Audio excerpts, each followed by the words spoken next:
Hello and welcome to the 360 Method, a weekly podcast where we chat about everything Autism 360. It is so awesome to have you here, and I'm here with our beautiful host, Ella Bailey. Lovely to be here again today, Ella. Thank you. Each week we'll be catching up with everything that is going on with the program, chatting with team members, taking in all things mindset with me, your mindset coach. And we love hearing your feedback and anything that you are taking from this podcast and the program. We are here for you. So welcome to our lovely listeners. It's great to have you here today. Please let us know if there's anything that you would like us to answer on the podcast. Please drop us a line at hello@autism360.com, and we would love to hear your feedback. So today we've got an awesome topic, which we're going to get into in a moment, how to program your child for success and more happiness. And we will get into that in a minute, but I'll just hand you over to Ella. Absolutely. Very excited to chat about that. Before we get started, I'd like to acknowledge the Gadigal people of the Eora Nation, on whose land we are living and working, and from where this podcast is being broadcast today. I'd also like to give the disclaimer that this is not a substitute for medical advice. If you're worried about your child or about yourself, please do reach out to your medical or allied health professional, or reach out to Autism 360, and we will do our best to support you. Very excited about today. Today we're chatting about programming our child for happiness. So what does that mean, Renae? What does programming our child mean? I'd love to hear about it.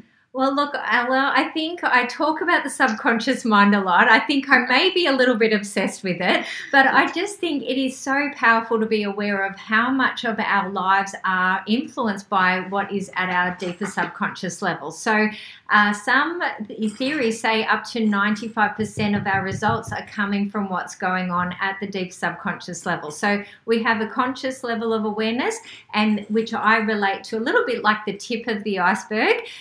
Then we have a deeper subconscious level, which is like the everything under the water that we don't see. But there is so much going on at that level. And when we can really learn how to use this awareness to our advantage, it is really powerful. And I do a lot of work at this level with people on the program and with the work that I do.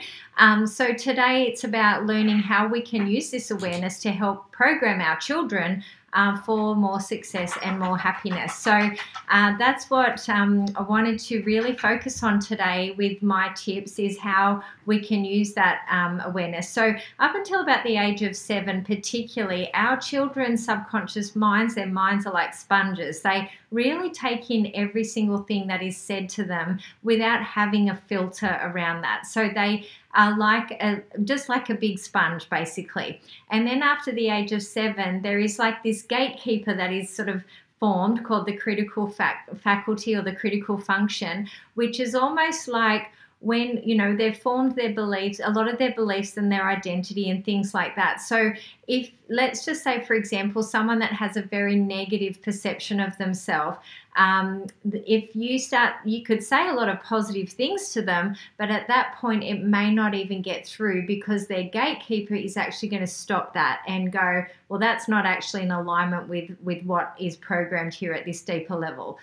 So I guess on an extreme example is maybe someone with anorexia, that, it doesn't matter how many times you could say to them that, they don't, need to lose more weight. At that point, it's just bouncing off because it's distorted. So, the reason that I bring that up is because having that awareness really helps us be aware of how powerful those messages are that we're giving to our children, particularly when they're younger. It's really forming their beliefs about themselves, their identity, and we can use this to really put in so many positive messages for them, which is going to give them more confidence, more self-esteem. So just really being aware of how powerful that is. Now, if your child's over 7, don't worry. It doesn't mean that you can't positively program them in this way, but it just means that it may take a little bit more work to get through that gatekeeper, those filters, of sort of how they now see themselves and the world. So I guess, I hope that makes sense, Ella. Does that make sense? I think I talk about this like all the time. So, I want to make sure that I'm explaining that well enough for the listeners. But yeah, so I think the key with this is to look at what are those messages that you are giving to your child consistently. Now, sometimes we might think it's all really positive, but maybe there's some things in there that is actually quite negative, that's something to really have a look at. Now, my daughter's first words were don't. That was her first word, was don't. And I sort of laugh about it now because I think obviously she was told so many times, don't. So oh boy. The poor child, her first word was don't. Anyway, so that was a bit of an eye-opener. But just being aware of what things you are putting into them. So all that positive reinforcement, tell them how clever they are, how capable they are, how well they're going at different things, and really make that as positive as you can. Really limit the criticism as much as you can. I know that they've got to learn and we have to teach them and things like that, but I just really encourage you to become aware of what are those messages that you may be giving them over and over again, because that is really going to form their identity and their beliefs about themselves. And our beliefs are powerful. If we believe we're not good enough, that's what we keep seeing more and more evidence of. That's what life reflects back to us. And there's many different reasons for that, which we've talked about before, like our reticular activating system, which is sort of like programmed to look for things that are in alignment with what we believe. So the more positive our beliefs are about ourselves and about the world, obviously we see more and more evidence of that, which just really reinforces those beliefs. So the key is use this awareness to put positive messages in for your child as much as you possibly can. Build them up. Life is hard enough sometimes as it is, and the playground and children and other people's comments and the environment. So as a parent, I really encourage you to just build your children up with as much confidence and program them positively. So the other thing to do is tell them to give themselves positive messages. Like I often say to people, go and write on the mirror, I am enough. Like use a whiteboard marker, just go and write, I am enough. And that is such a beautiful thing for not only ourselves to see, but our children to be seeing that. Because if you look at it, so many people have issues around not feeling good enough on some level. And I think a lot of that is our society that makes us feel like we're not enough in different ways. So, just looking at those ways that you can reinforce those positive messages. One of the exercises I get people to do is to do their I am words. So whatever follows I am is what we become. So if you're saying things like I'm stupid, I'm no good, I am anxious, that's one that I hear a lot. That's what we're programming ourselves to believe. So the key is to go, who do I want to be? How do I want to be? And change those I am words and make them your mantra, and do this for your children. So looking at, things like I am strong, I'm confident, I am enough just as I am. Okay, those beautiful positive messages. I am happy. Okay, whatever those things are, I am calm. All those things, as soon as you say them, you start to feel differently, but it's really going to program your child and yourself. Use this for both of you, but it really will set you up for so much more success and happiness by doing that. So what do you think, Ella? Yeah, I think there's something so powerful about speaking things that we think we know people know. So, we kind of have an assumption. Our kids know we love them. Our kids know we do anything for them. Our kids know X. Our kids know Y. We can't assume. We can't assume that about our kids. We can't assume that that's what they're saying to themselves. We can't assume that, especially when our kiddo is on the spectrum. We can't assume that social communication has been translated if we're not being really explicit about what we want them to know.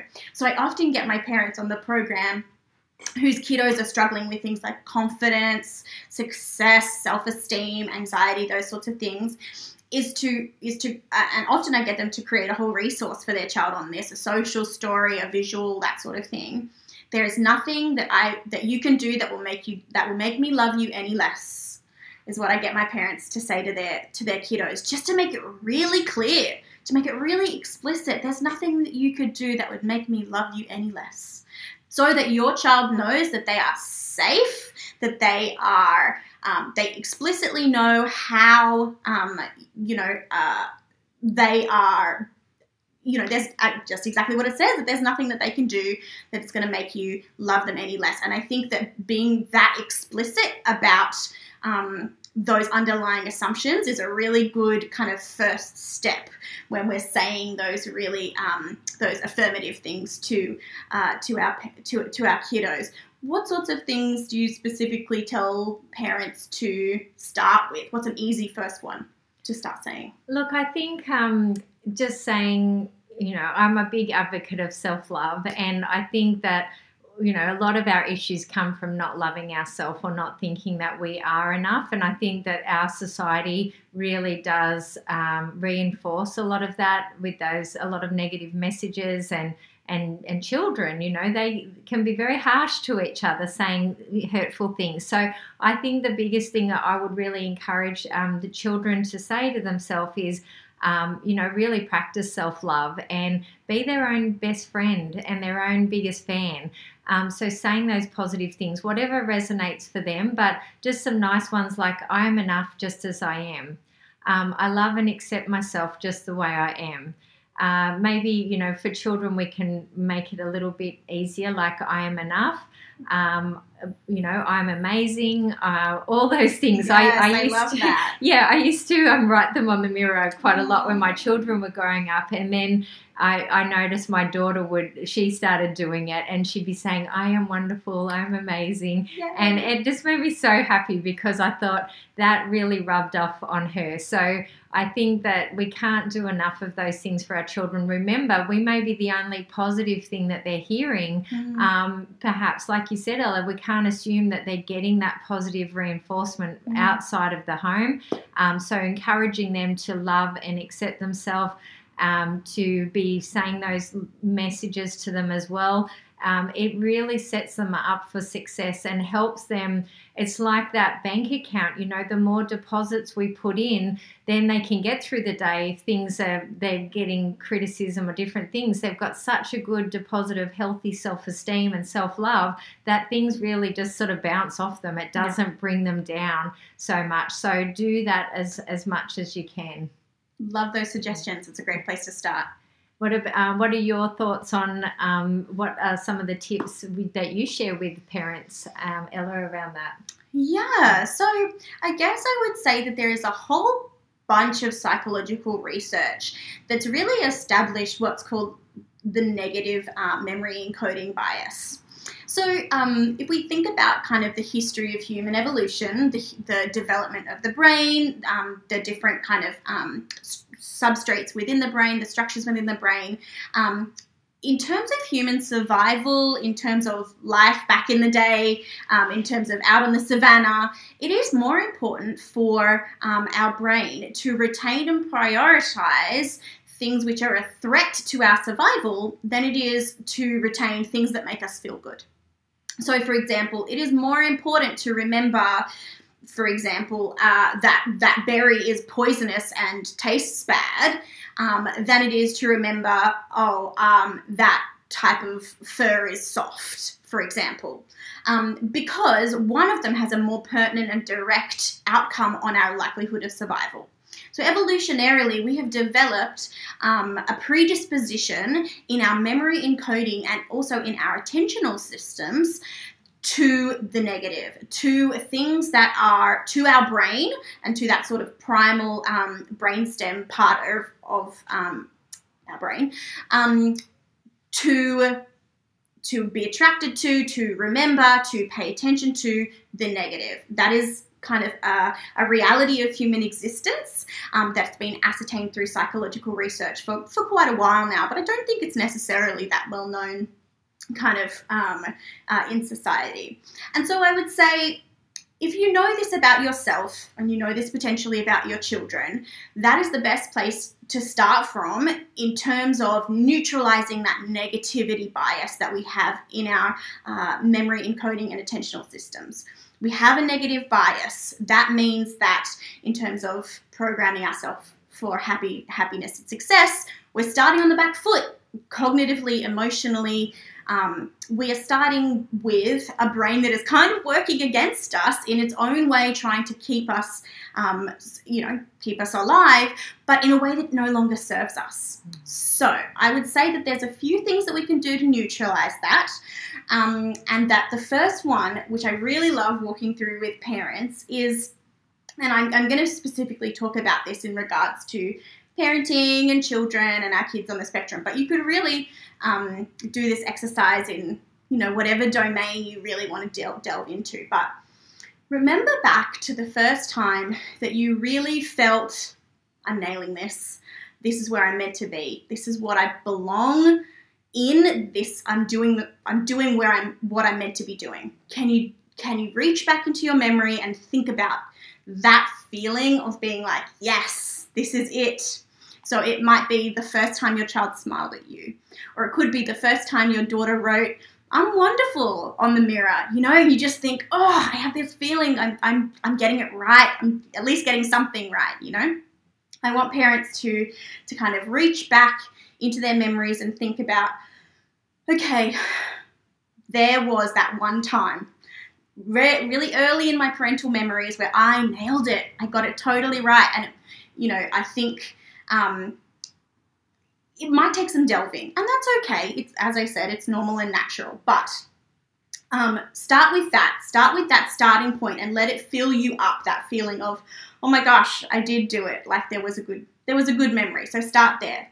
So once you've done that, I think what's really important is to recognize that it's about the consistency of implementation and consistency of counteracting that negativity bias. So what the next step in the exercise is to write down your top 10 lists of kind of parenting moments that are going to counteract that negative memory encoding bias. So Renae, you might think back to the early years in your child's life, and what immediately comes to mind is the meltdowns, the how hard it was, how tired you were, how he didn't sleep, how they only ate beige foods, etc., etc. But what I want you to do is really consciously put all those memories aside.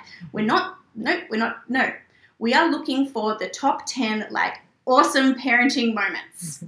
Do you have one you want to share? Lovely. It's so beautiful, Ella. Well, I do actually a bit of a priming exercise sometimes, and it is about going back to those moments, those key moments in your life. And I think for me, I just always go back to the birth of both of my children, and that is absolutely, it wasn't necessarily easy, but definitely was the most amazing experience ever. And I think those moments and how you felt in that moment definitely would be a highlight. But you're so right. I think once you start focusing on those things, it's like, what focus on grows. And I can tell you so many events where my children, whether they won that running race or different things that I've taken them to where we've had such lovely moments, or just those little times where, you just think, wow, I want to save this moment. So it's a really good thing to look at and go, yeah, there's so many of those, rather than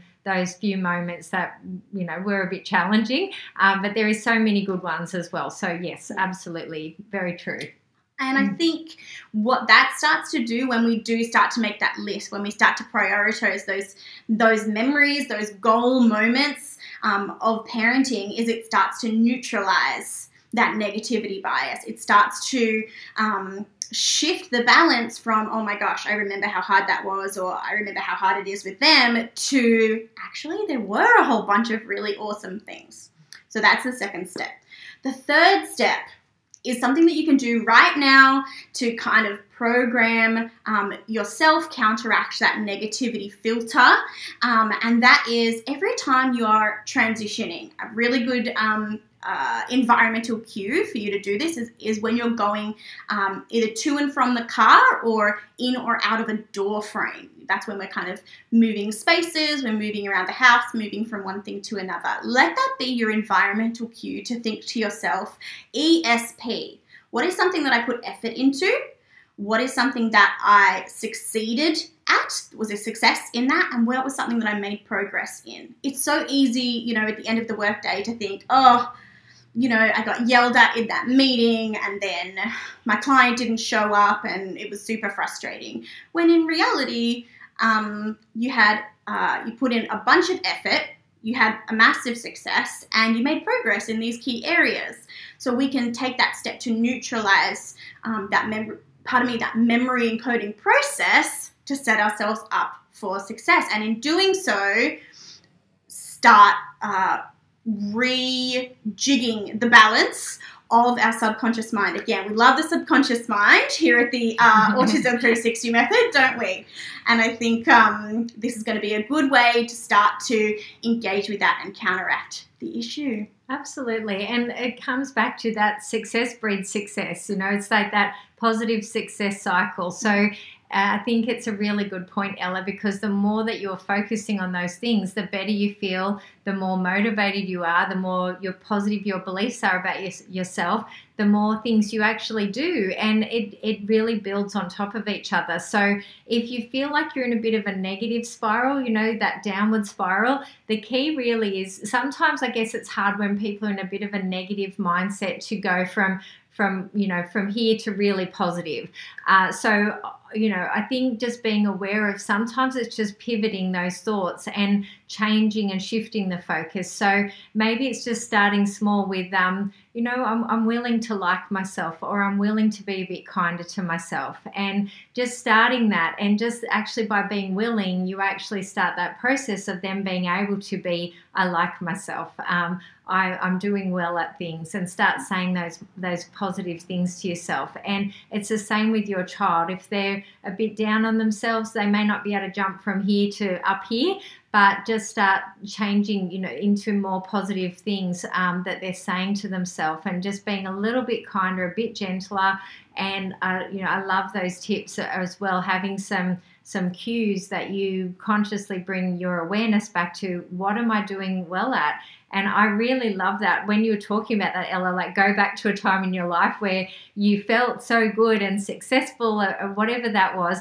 And I straight away knew when that, I went somewhere and I was like, oh, I love that. So really good tips. I think take from that what you think you can implement, look at what things you can action from that as well, and just get started on those things. But there's been quite a lot in that today, I think, but it's really is about being aware of it, being aware of how you can help your child, and really help set them up for success with these different tools. Yes, and before we move on to our parent question of the week, I do want to just flag that these ideas are from the research of Dr. Nate Zinsler, who has done a whole bunch of amazing stuff around performance psychology, psychology of success, that sort of thing. So if you want to find out more about these particular methods or those sorts of things, have a Google, see what you can find. So today's parent question is from Ishan from Perth, and he says, how can I build up my son's confidence when I feel unsure if he can achieve what I want him to achieve? Isn't this giving him false hope?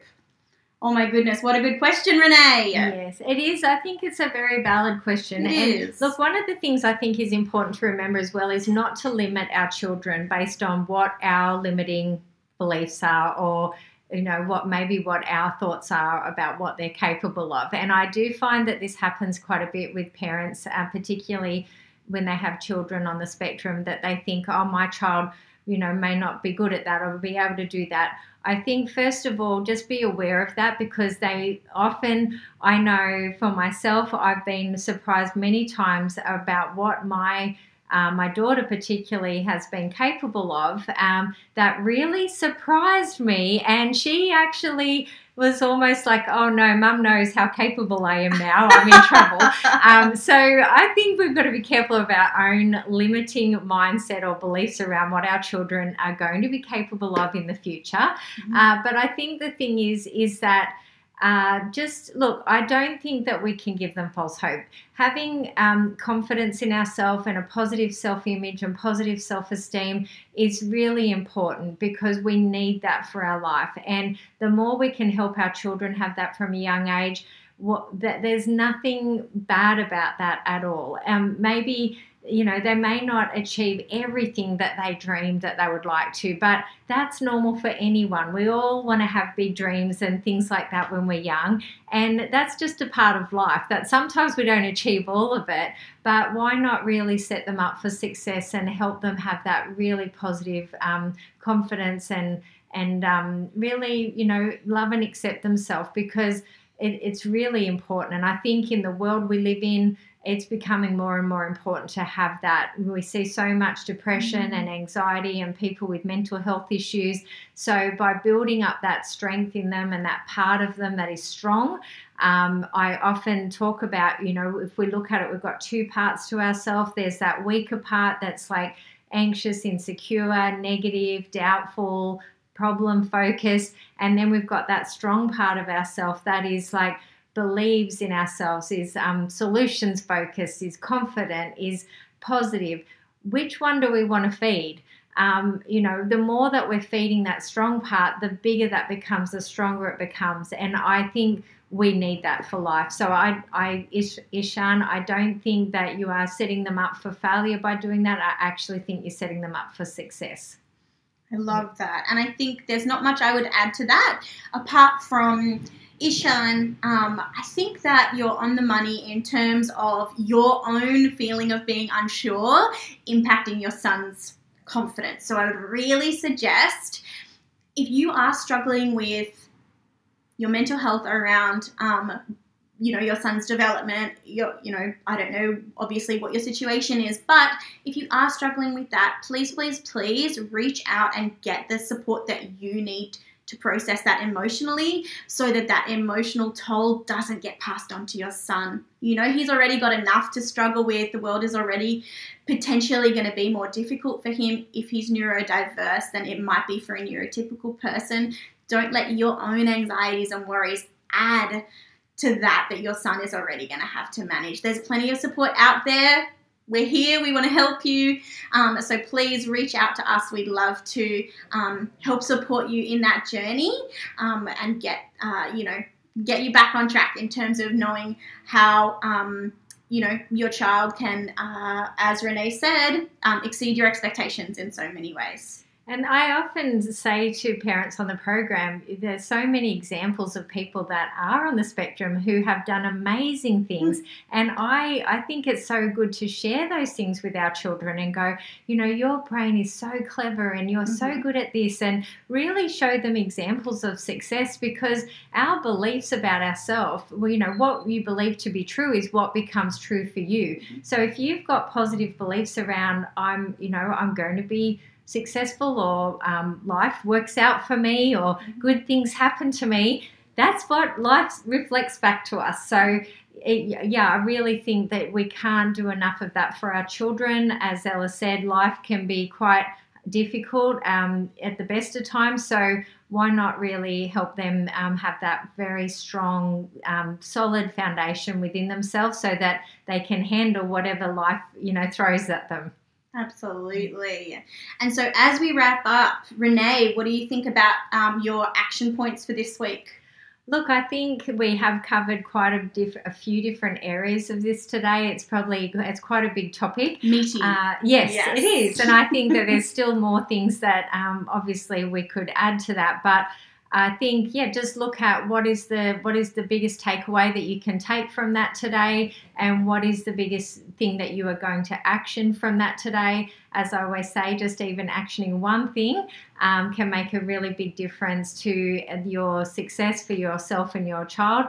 So, you know, think about what that is and what you can do to put that into practice now. Awesome. Well, thank you so much for joining us, lovely listeners. It is always great to have you. And we will be back next week with another topic relevant to autism parenting. So stay safe. And until then, think 360.